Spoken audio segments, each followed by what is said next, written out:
Salut à tous, c'était Captain Jack qui parle et bienvenue pour un nouvel épisode de PNL, Passion of Lego. Aujourd'hui, un set un peu plus gros que les autres. D'habitude, pour l'instant, j'ai toujours présenté des sets un peu petits, un peu minuscules. Et ben celui-là, ça y est, il est un peu plus balèze. Ça va être une revue sur le First Order AT-ST référence 75 201. C'est tiré du film The Last Jedi, si je ne dis pas de bêtises.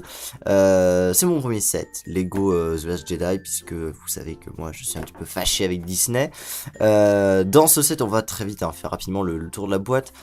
Qui n'a rien d'exceptionnel. On a juste, voilà, comme vous pouvez constater, une figurine à l'échelle 1/1 de Finn, et je crois que c'est à peu près tout.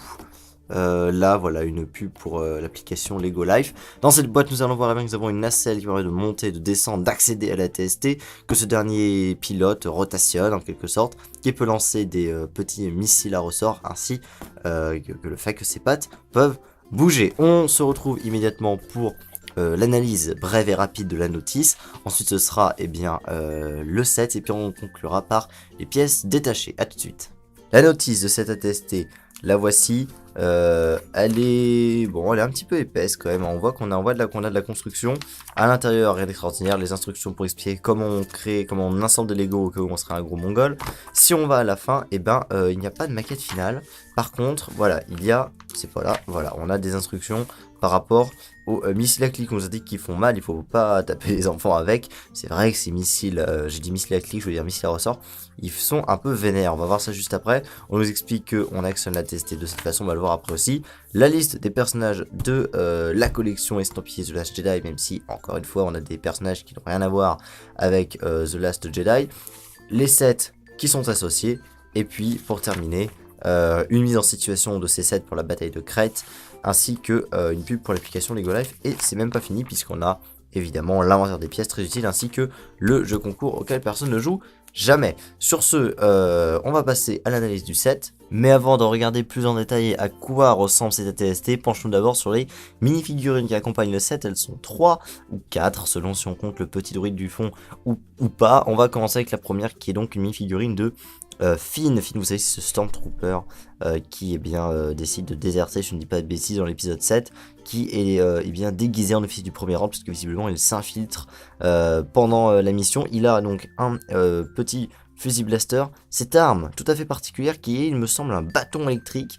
De ce que j'en ai vu, visiblement il le porte pas vraiment comme ça, en fait il le porte plus comme ceci, il le manie un petit peu comme une tonfa, je sais pas comment ça se prononce.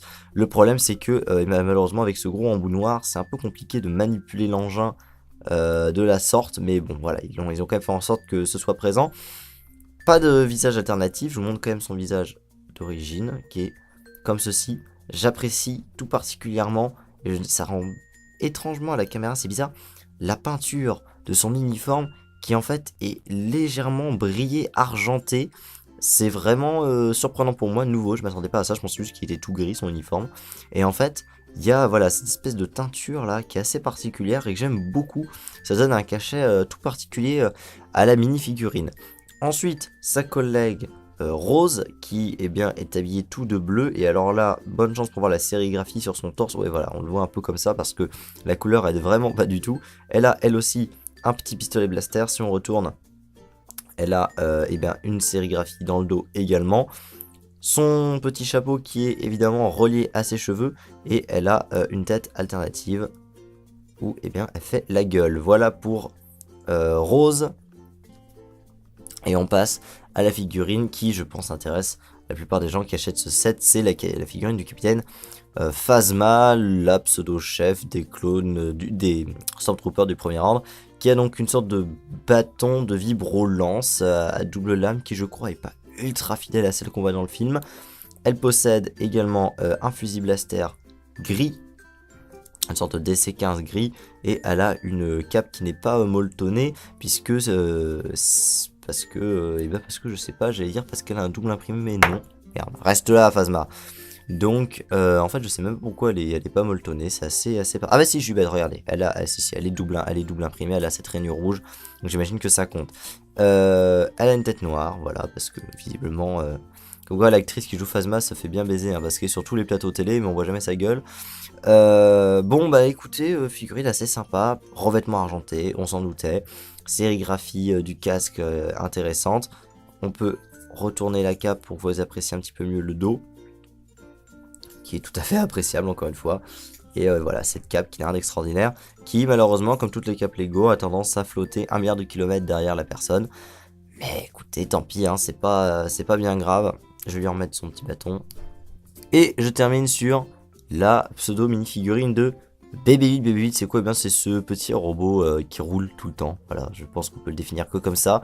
Qui, à ma grande surprise, en fait, possède un design différent sur chaque face. Voilà, je l'ignorais, mais écoutez, tant mieux. Rien de particulier, il s'assemble de cette façon. Le tenon lui permet de tenir sur des pièces et en même temps, ça l'empêche de rouler vraiment. Hein. Vous le mettez par terre, il va pas aller très loin. Voilà, ajout intéressant. Je crois que dans le film, c'est lui qui prend le contrôle de la TST. De toute façon, c'est ce qui est marqué sur la boîte, vous me direz. Donc voilà, moi absolument pas un coup de cœur pour ce droïde, mais il est là, donc écoutez, on va pas se plaindre. Alors chose intéressante avec cette ATST, il est composé, comme vous le constatez, dans un premier temps, enfin c'est pas l'ATST en soi qui est composé, mais le set est composé dans un premier temps de cette petite sorte de plateforme d'arrimage où les mini-figurines vont aller pour aller sur la TST, qui est pas trop mal faite, honnêtement qui est pas trop mal faite, un espace un peu serré, un peu réduit. Regardez, si je mets une mini-figurine, bon, elle est un peu à l'étroit et elle se tient pas très droite et c'est pas très pratique. On a ici une petite manivelle, on a 1, 2, 3 encoches.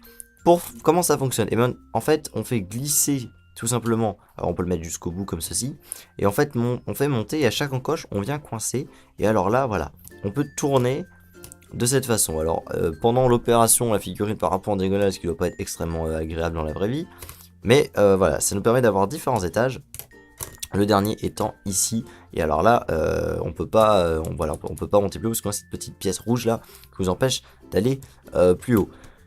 C'est pas extraordinaire, ça fait voilà un petit gadget de pièces en plus, mais voilà, c'est pas du luxe, c'est rare dans les sets Lego d'avoir des rampes d'accès pour les véhicules ou des stands, rien qu'un endroit où on peut poser les véhicules. C'est très rare, donc bon, il y en a un, on va pas se plaindre.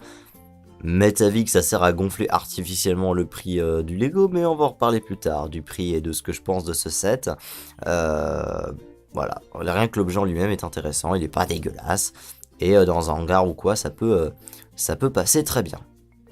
La TST maintenant, alors la TST, il passe tout de suite un petit peu moins bien. Alors en termes de design, écoutez, franchement, il s'en sort bien. Bon, alors voilà, comme d'habitude, hein, les jambes, ça fait toujours patte de coq. Mais bon, j'ai envie de vous dire, c'est un ATST, hein, ça sert aussi à ça. Il y a un truc qui me chiffonne avec cet ATST. Est-ce que vous saurez deviner quoi? Mais je pense qu'on a tous compris ce que c'est. Il manque un petit peu la partie du haut. Un ATST, ça ressemble pas à ça. Un ATST, c'est une cabine, bien évidemment. Et dans The Last Jedi, ils en ont une cabine. C'est juste que dans la scène que vous nous représentez, le 7, et la cabine elle est plus là, elle a été explosée, je crois une connerie comme ça, et c'est donc BB-8, le petit robot, qui pilote la TST. Donc Lego s'est dit, écoutez, on va pas leur faire un ATST complet, et puis on va leur mettre une petite merde, là, une rampe d'atterrissage à côté, une rampe d'accès. Bon, écoutez, moi cette rampe d'accès, j'aurais aimé que vous la mettiez ailleurs, et que vous la transformiez en quelque chose de plus intéressant, comme par exemple une cabine. En plus, je suis pas concepteur Lego, mais je pense qu'une fonction qui permettrait de faire exploser entre guillemets la cabine, en tout cas de la faire enlever de la pièce principale, ce serait une bonne idée. Après, moi je dis ça, je dis rien. Surtout quand on paye 60 boules un set qui n'est pas fini. Parce qu'on nous a mis une petite rampe à côté. Donc ça, c'est un petit peu se faire appeler des connards. Bon, après, bon, Lego fait des choses très bien, mais des fois, vous foutez un peu la gueule du monde. Par rapport à comment ça fonctionne, et bien ici, on a la petite manivelle derrière, qui permet de faire tourner. Alors, c'est pas très instinctif, hein, parce que quand vous tournez vers la gauche, ça part à droite, inversement, parce que forcément, c'est un système de mécanisme, donc ça s'inverse. 3/4 du temps, vous ferez comme ça, hein, voilà, vous n'allez pas vous faire chier. Globalement, ça reste un système, une mécanique assez sympathique, hein. On a ça dans les Lego Techniques notamment, c'est fluide, ça va presque à 360 degrés, mais pas presque, hein. On est coupé quand même au bout d'un moment donné, c'est pas très grave, ça reste tout à fait jouable et tout à fait acceptable. On a un canon à l'avant, voilà, avec ça là, qui est je pense une recharge, mais bon, du coup le canon ressemble à autre chose, mais c'est pas très grave. On peut le monter d'un cran, le mettre comme ça, le baisser, voilà, il y a basta, vous avez terminé. Niveau fonctionnalité, on a vu mieux, et on a des missiles à clic auxquels on peut facilement accéder, et encore une fois, voilà, ça part vite, Et ça fait non pas mal, mais voilà, ça peut être pas ultra agréable si vous le prenez dans la figure. Donc voilà, les missiles à clic, encore une fois. Pour le coup, les missiles à ressort, mon dieu. Pour une fois, j'ai envie de dire, effectivement, c'est bien de préciser sur les emballages et les boîtes parce que ça peut ne pas faire du bien. Il y a un deuxième souci avec cet ATST, c'est en termes de construction, il y a des autocollants. Alors quand c'est des gros autocollants comme là, ça me dérange pas. Par contre, quand c'est des tout petits autocollants là qu'on fout sur les côtés, hein, 4 fois, et la console aussi, alors j'en profite pour montrer le cockpit. Voilà à quoi ressemble, je vais refaire la mise au point. Voilà à quoi ressemble le cockpit de l'ATST. Bon, c'est pas très grand. Surtout, voilà, cette console-là, et ben c'est un autocollant également, vous voyez. Donc c'est un petit peu chiant. On peut placer BB8, hop, bah, pas comme ça du coup, hop, comme ça, pour le contrôler en haut. Je vous montre ce que ça fait quand même, voilà, là, ce que ça donne avec une mini-figurine à bord du véhicule. On peut, bien évidemment, hop, j'attrape parce qu'il est un petit peu loin. On peut bien évidemment mettre un personnage. Vous avez vu, il y a 4 tenons, il y a 4 places. Hop là, on peut tout à fait mettre un personnage à bord de la TST, il n'y a pas de souci. Mais du coup, il a un petit peu l'air. Excusez-moi, comment ça se fait que la caméra soit si basse comme ça, c'est pas normal. Hop, la caméra est un petit peu basse, excusez-moi. Bon, voilà, il a un peu l'air d'un mongol quand même, hein, sans son. Et puis sa cabine, vous remarquerez que, comme dans n'importe quel bon ATST qui se respecte, même s'il y avait la cabine, vu que les goons ont mis cette petite pièce hyper chiante en plus, on aurait jamais pu mettre 2 mini-figurines. Voilà, c'était trop demandé. Bon, bah voilà, ça n'empêche qu'on peut quand même mettre une figurine, donc c'est quand même chouette parce qu'ils auraient pu nous foutre un système, genre avec juste un tenon assez ridicule où on pouvait mettre que le petit droïde, et en fait, voilà, ils ont fait l'effort de faire en sorte qu'on puisse mettre une vraie mini-figurine, ce qui est appréciable, parce que bon, ça va bien 5 minutes Lego, mais des fois, faudrait voir à se calmer en termes voilà, de radinerie. Ça commence à bien faire. On va tout de suite passer à l'analyse des pièces, pour ceux que ça intéresse, des pièces détachées. Pour ceux que ça intéresse pas, je vous souhaite une excellente journée. N'hésitez pas à vous abonner, à laisser un pouce bleu sur Slotprod. Slotprod, ce n'est pas que des reviews de Lego, putain, sinon ce serait chiant, vous imaginez. Surtout depuis la façon dont je les anime. Sur Slotprod, on fait évidemment du gaming, beaucoup, et puis on fait des émissions et un jour, promis, des courts-métrages. Donc n'hésitez pas à aller passer voir, et si ça vous plaît, à vous abonner bien évidemment. Pour ceux qui veulent voir vite fait les pièces détachées, c'est tout de suite. Bon, les pièces détachées, les voici, les voilà. Alors, on va faire vite fait le tour de celles qui sont intéressantes. Évidemment, un deuxième missile à ressources, que ça part vite. Ça se déclenche facilement, donc il faudrait pas le perdre. On a un manche de sabre laser argenté, c'est celui du capitaine Phasma, vous savez, avec son petit accessoire avec des pics là.